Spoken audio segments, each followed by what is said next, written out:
núcleo da Terra parou de girar, veja o que dizem os cientistas. Então, foi um estudo chinês, né, que gerou boatos de que o núcleo da Terra teria parado ou invertido sua rotação.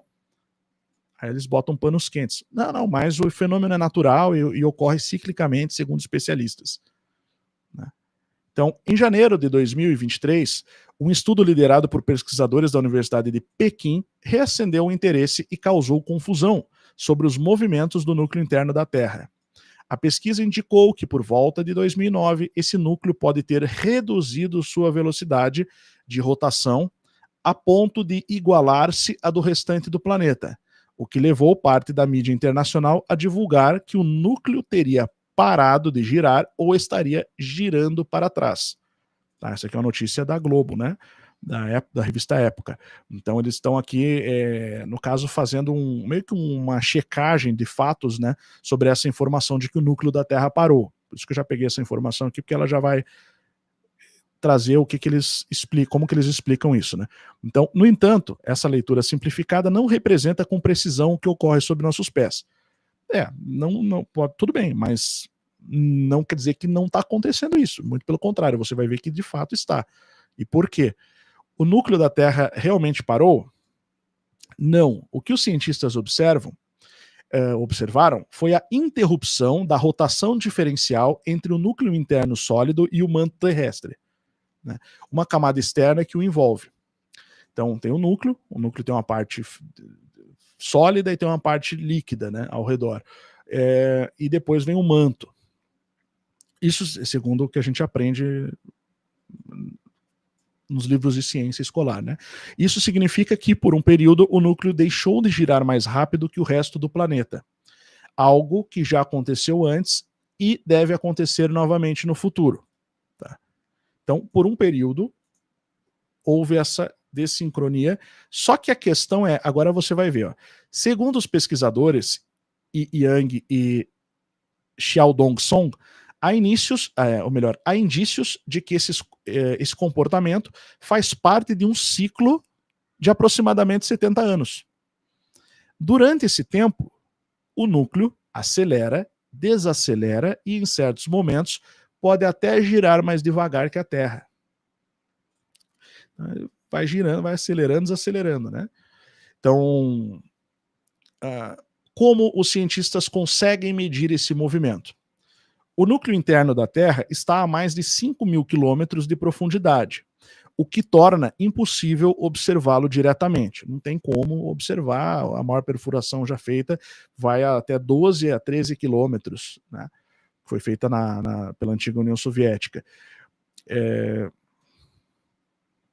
Lá na península de Kola, né? Para monitorar sua rotação, os sismólogos analisam.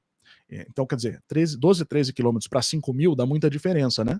Percebe? A gente só perfurou uma casquinha de nada perto dessa profundidade que eles estimam que está o núcleo da Terra. Então, tudo que diz respeito a núcleo da Terra é feito com equipamentos de sismologia e esses tipos de radares, né, que emitem ondas de baixa frequência, que vão lá para baixo e daí elas vão se comportar de uma certa maneira, quase um sistema de radar mesmo, né? Então, para monitorar sua rotação, porque eles entendem que o núcleo gira, né, que a Terra também gira, então os sismólogos analisam ondas sísmicas geradas por terremotos. Então, essas ondas atravessam o planeta e, ao passar pelo núcleo, sofrem desvios que revelam informações sobre sua velocidade e direção. Então, essa é a forma que eles usam ou usaram nesse caso, né? Então, um estudo da Universidade do Sul da Califórnia, publicado em 2024, reforçou os achados chineses ao identificar uma desaceleração do núcleo a partir de 2010. Então já havia sido identificado isso e foi publicado em 2024, entre 2010 e 2024, né, o estudo. Para isso, os pesquisadores usaram dados de mais de 120 terremotos repetidos na mesma região ao longo de 3 décadas. Tá? Aí eles vão dizer assim, o que isso muda em nossa vida? Nada, basicamente, e porque o núcleo gira de maneira diferente. Então eles vão falar o seguinte, o núcleo interno é uma esfera sólida de ferro e níquel, cercada por um núcleo externo líquido. Tá? A diferença de densidade e viscosidade entre essas camadas permite que o núcleo interno gire em um ritmo diferente. Então, essa rotação é impulsionada por forças eletromagnéticas geradas pelo núcleo externo e pela atração gravitacional do manto. Tá? Isso aqui que é o interessante. Então, ao longo de décadas, essa batalha de forças provoca variações na rotação do núcleo, ora acelerando, ora freando, o que os cientistas agora tentam compreender melhor. Tá? Então, isso é interessante. Agora, ó, há um consenso entre os pesquisadores de que o fenômeno é real. Então, quer dizer, há um consenso, não há uma certeza, né? Há um consenso de que o fenômeno é real. Mas ainda há divergências sobre sua duração e implicações. Enquanto o estudo chinês propõe um ciclo de 70 anos, outras pesquisas, que ele não cita quais, mas sugerem que o ciclo pode ser mais curto, com cerca de 20 a 30 anos. Né? Então, independente da periodicidade, todos concordam em um ponto. O núcleo não parou de girar. Ele apenas está se movendo de forma sincronizada ou ligeiramente mais lenta em relação ao restante do planeta. Então, basicamente, na concepção cosmológica, a Terra está girando e o núcleo girava mais rápido. Então, o núcleo, de repente, ele desacelerou e começou a girar de forma mais lenta que a rotação da Terra. Então, ele dá essa impressão de que ele parou, ele ficou parado por um tempo. E ele vai depois acelerar e girar de forma mais lenta e depois de forma mais rápida do que a Terra. E aí, em relação à rotação da Terra, vai aparecer que ele, né, que ele está parado. É isso que a ciência explica. Tá? Mas só essa questãozinha aqui, ela já dá muito pano para manga, né? Porque, enfim, tudo bem, essa é a interpretação que se dá, né? Por aquilo que a ciência já considera como axiomas definitivos. A questão é, e se esses axiomas não forem exatamente aquilo que não estiverem 100% de acordo com a realidade? Então quer dizer que você vai ter que olhar para esses mesmos dados e interpretar eles de uma outra forma, de acordo com aquela que, caso se configure, né, que essa não está correta, aquela que seria mais de acordo com a verdade. Então, mas a questão é, isso deu muito pano para manga e se falou em núcleo da Terra parando de girar. Uma coisa que a ciência diz que né, é que o campo eletromagnético da Terra, tá, ou campo magnético, vamos falar só do aspecto da força magnética, ele está relacionado ao núcleo. Tá? Então, o campo magnético da Terra, ele estaria vinculado ao núcleo. Então, vamos pegar essa imagem aqui. Né? Pegar o sistema, o modelo, que é o modelo que a ciência explica como que as coisas são. Né? Então, beleza, você tem a Terra ali e o campo magnético, no caso, sendo emitido com a sua base lá no núcleo, conforme você vê aqui. Ó. Então, lá no núcleo da Terra que sai todo esse campo aqui. Né? Então, é interessante, porque se há uma mudança e uma parada desse núcleo, né? Por exemplo, ó, isso aqui é um estudo que afirma o seguinte. Tá? O estudo confirma que a rotação do núcleo interno da Terra diminuiu. Isso aqui de 12 de junho de 2024, que foi esse que foi citado. Universidade da Califórnia, né?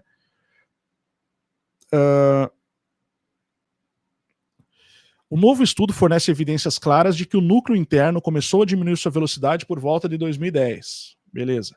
Tá? E agora ele está retrocedendo, desacelerando em relação à superfície da Terra. Né? Então, isso foi publicado em uma outra pesquisa também, publicada nessa semana aqui, do 12 de junho, pela revista Nature. Então, isso de fato, assim, é muito provável que isso esteja vinculado a todo esse processo, né, de mudanças no campo magnético. Porque se tem relação com o núcleo, o campo magnético, com aquilo que a ciência descreve como sendo o núcleo, né, esse ponto central, pode ter alguma relação com esse processo de inversão, né? Então, se ele fica mais lento que a Terra, ele vai parecer que está girando ao contrário, inclusive, né? Em relação, né? Como um carro, né? Imagine um carro passando, o outro parece que está indo para trás. Né? Se um carro ultrapassa, você olhar pela janela, você vai ver o outro ficando para trás. Então, agora imagina um núcleo em relação à superfície, né? Seria esse o raciocínio da ciência, tá? Bom, aqui vai dizer mais ou menos a mesma coisa, tá? Não compensa a gente ver esse artigo, que é o mesmo assunto. E agora eu queria entrar num outro assunto que é bem interessante para a gente completar esse estudo, esse tema de hoje, que é a questão da ressonância Schumann. Deixa eu pegar aqui alguma coisa sobre a ressonância Schumann para a gente ver. Tá? Então, ó, foi quando ela parou, no dia 6 de março. Ela parou realmente. Aqui tem o gráfico da GCMS, o magnetômetro da força ou poder da ressonância Schumann, né? A força sendo medida ali, né? Dessa ressonância, e de repente ela parou. Tá? Esse aqui é o gráfico de quando ela parou, né? No caso, comparado como ela era, né? Como ela deveria ser. Então esse aqui é o normal, tá? Schumann é normal. A frequência, imagina um batimento cardíaco, né? Vai batendo, vai passando um pouquinho e bate, né? Então, e aqui é a frequência, tá? E aqui é quando ela ficou quieta, esse período. Então ela parou por 36 horas depois que fez isso daqui, tá? Então isso daqui é muito importante porque isso aconteceu agora também, né? Nesse mês de março agora de 2025. E a ressonância Schumann, né? Ela está relacionada ao... vamos pegar o termo científico aqui, né? Há um conjunto de picos espectrais no espectro de frequência extremamente baixa, que é o Extremely Low Frequency, ELF, da Terra. Tá? E essas ressonâncias são causadas por descargas de raio na cavidade entre a superfície da Terra e a ionosfera, conforme eu falei no começo da live. Então, a gente está falando de uma frequência que acontece naquele mesmo campo que aquele equipamento, então a ARPA, né, o HARP, interage com a ionosfera, que é o que o Nikola Tesla estudava também, que você podia mandar frequências que seriam refletidas nessa ionosfera para chegar num outro ponto da Terra, e era uma tecnologia estudada por ele, né, inclusive. Mas as frequências de ressonância Schumann são observadas em torno de 7,83 Hz, com harmônicos superiores. Considerada a batida cardíaca da Terra, acredita-se que essas ressonâncias possam influenciar a atividade elétrica no cérebro humano e outros processos biológicos. Tá? Embora pesquisas adicionais sejam necessárias para confirmar essa conexão de forma conclusiva. Quer dizer, claro que eles sabem disso, né? Isso é estudado aí desde da época da Guerra Fria, principalmente na época da Guerra Fria, né? Isso, toda a tecnologia de controle mental está relacionada a isso, tá? Então, é exatamente isso, né? Inclusive controle mental de massas, se você quer deixar o povo mais nervoso, por exemplo, né? Então, estudos sugerem correlações com clima, saúde e bem-estar. Tá? Então, é quase, em termos, o que isso significaria seria uma espécie de parada cardíaca da Terra, a parada da ressonância Schumann. Porque ela é considerada, como a gente viu aqui, o batimento cardíaco da Terra. Batimento cardíaco. Tá? Então,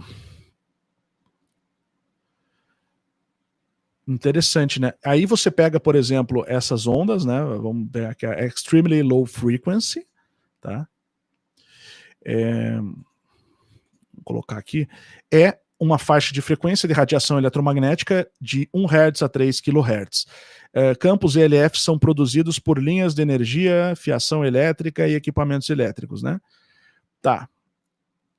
Aí, quando você vai nas ondas cerebrais, as ondas cerebrais têm frequência, tem diferentes frequências, o que variam de meio, 0,5 a 100 Hz. Essas frequências. Lembra que Nikola Tesla fala, ou falou? Se queres compreender os segredos da realidade, pense em termos de energia, vibração e frequência. Tá? A unidade de medida das frequências é o Hertz. Então, a gente está falando aqui disso, né, basicamente. Essas frequências estão associadas a diferentes estados de consciência e desempenham um papel importante na regulação do sono e na capacidade criativa. Então, lembra qual que é a frequência da ressonância Schumann? Em torno de 7,83 Hz, tá? 7,83. As ondas cerebrais, tá? Lembra que ela pode estar um pouco mais baixa e um pouco mais alta. Então, as ondas delta estão associadas ao sono profundo. As ondas teta estão associadas a estados de baixa consciência, como sono, hipnose e emoções. E as ondas alfa, que é o chamado estado alfa, que o pessoal usa inclusive na meditação, ou o estado que antecede o sono, que é um estado de consciência onde o nosso consciente e onde nós podemos acessar o subconsciente, vamos dizer assim, entre o consciente e o subconsciente, né? A gente está aqui nas ondas alfa, tá? E as betas são o estado de vigília, 13 a 30 Hz. Tá? E depois os gamas, né? Que seria acima de 30. Mas o que interessa pra gente são essas duas aqui, que é onde é a faixa de frequência que a ressonância Schumann opera. Né? Então, o batimento cardíaco da Terra, ele opera nessa faixa de frequência, que é o 7,83 Hz, que a gente viu aqui. Né? Entre os estados alfa, ou teta e alfa, ondas teta cerebrais, quer dizer, a Schumann, na verdade, está aqui em teta ainda, né? Mas passando, como ela é em torno de um pouco mais baixo, um pouco mais alto, enfim, um batimento cardíaco, né? Então ele não é sempre igual. Então, de repente, para. Isso aqui acaba sendo afetado. Ondas teta e ondas alfa. Tá? Estados mentais que o ser humano possui que estão associados à conectividade com o batimento cardíaco da própria Terra, com a frequência existencial da Terra, né? Então, esse estado, basicamente, ele foi bruscamente interrompido no decorrer daquela semana onde isso aconteceu, durante 36 horas, ali no dia 6 de março. Tá? Então, isso dá muito pano para manga, né, em termos de o que isso pode provocar, o que isso pode gerar na humanidade, né?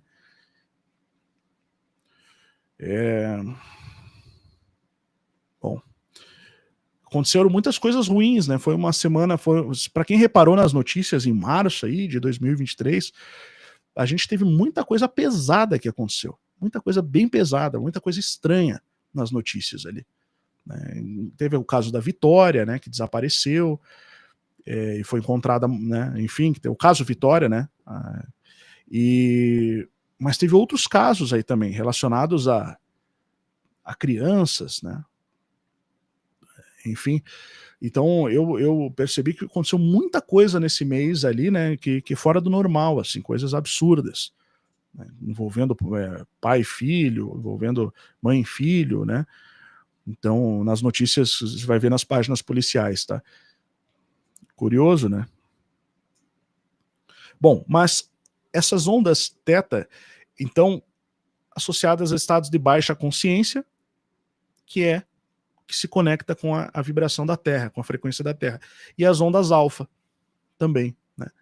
Estados calmos de vigília, de olhos fechados, isso foi afetado, né? Se a ressonância Schumann parou por um tempo, e isso está relacionado a uma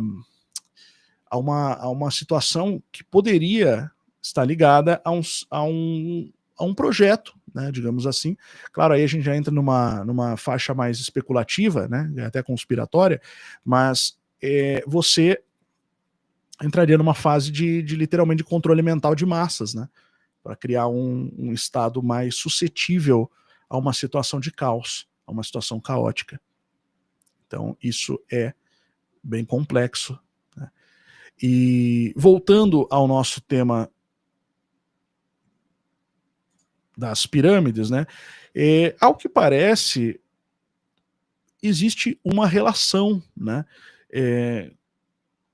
se de fato isso estiver relacionado a um sistema de energia, como muita gente associou, né, esse sistema aqui das pirâmides, não necessariamente que seja, mas tem tudo para ser, né, tem tudo para corroborar aquilo que sempre foi dito. Isso daqui, ele é vinculado a algo que a gente estuda também lá no Instituto São Brandão, tá? Depois eu vou falar mais sobre isso em outras lives e tal, hoje eu não vou me atentar, mas a gente tem lá, né, inclusive está com 10 aulas já, fora 2 lives fechadas, só um módulo de eletrocultura, né? Então, olha só como que isso daqui é algo que a gente estuda, é aquela tecnologia que é utilizada, né, que é com o professor Carlos Heitor, inclusive, né, que a gente tem essas aulas, né? Esse aqui é o sistema de eletrocultura, né, que é utilizado para, enfim, são bobinas de eletrocultura. Olha só, é o mesmo padrão que você vê lá nas pirâmides, né? Olha isso daqui. Tá? Quer dizer, se isso aqui não é uma semelhança, não sei mais o que é uma semelhança, na boa. Respeitosamente, vos digo, né? Então, isso aqui, segundo essa ciência, e a gente mostra isso, tem na biblioteca do Instituto, tudo, existem artigos até do Ministério da Agricultura dos Estados Unidos, bancado pelo governo, sobre essa tecnologia, que não é conhecida, que é uma tecnologia que canaliza a energia presente na Terra, né? Não uma energia direcionada ali com cabos, mas uma energia já presente, né? Uma energia que aí já vai entrar numa outra questão que acredita-se que advém de um ambiente, né? De um elemento da existência, né? Que seria o éter, né, enfim, e possivelmente seria disso, né, ou do ar mesmo, enfim, mas seria uma força que os gregos definiam como parte da matéria, uma parte mais sublime, mais sutil, que faz a conexão entre o físico e o metafísico, né, que os indianos antigos chamavam de akasha, né, que seria o ar que os antigos seres que eram chamados de deuses pelos hindus respiravam. Então, o ar dos deuses, né? A caixa ou éter, né? Então seria o campo etérico, enfim. Então seria uma forma de canalização dessa energia e que está no éter, está no ar também, está.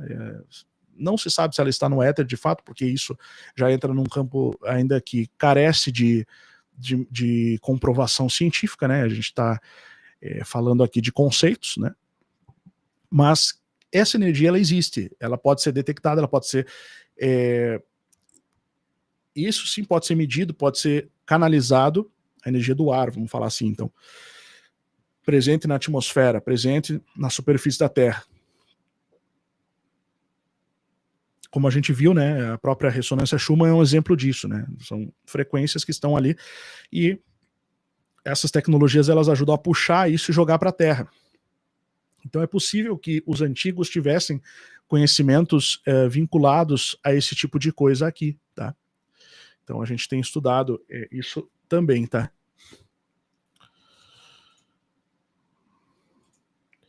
Ok? Então isso acaba trazendo mais energia ali, né, um fluxo energético, mas a questão é por quê, né? Por que isso daqui porque isso aqui a gente ensina a fazer, na verdade, né? Então nos cursos, os conceitos, né, com o Carlos Heitor, né? Tá? Então, bom, é muito parecido, né, com isso daqui que a gente vê embaixo da pirâmide, só que numa escala imensamente maior, né? O próprio padrão piramidal, né, a gente estudou isso, é um padrão que é muito curioso, né? É um padrão que ele... Enfim, por que essa forma geométrica específica, né? Por que essa forma geométrica em cima dessas espécies de bobinas aí, espécies de sistemas de canalização de energia, de fluxo de energia? O que eles estavam querendo construir? Tá?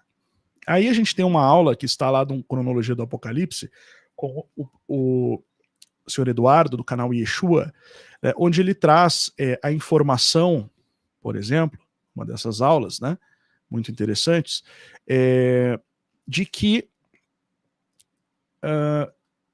no passado essas divindades construíram essas estruturas por um motivo, né, debaixo da terra, de modo a influenciar naquilo que ele traz um conceito de estudo como o relógio, ele chama dessa forma, como o relógio do Criador, né? Então, como esse relógio, que é o relógio da Terra, o tempo de acordo com o padrão divino, né? O padrão das eras, dos eons, né? Então, isso estaria relacionado com essa questão, tá? E isso foi citado agora, semanas atrás, há 2 meses atrás, a gente falou disso, né? Sobre essa tecnologia que teria sido construída no passado por aqueles seres que habitaram na Terra e que eles queriam permanecer existindo mais tempo, interferindo nesse aion, nesse eon, de modo a aumentar a sua existência, né, prolongar a sua própria existência.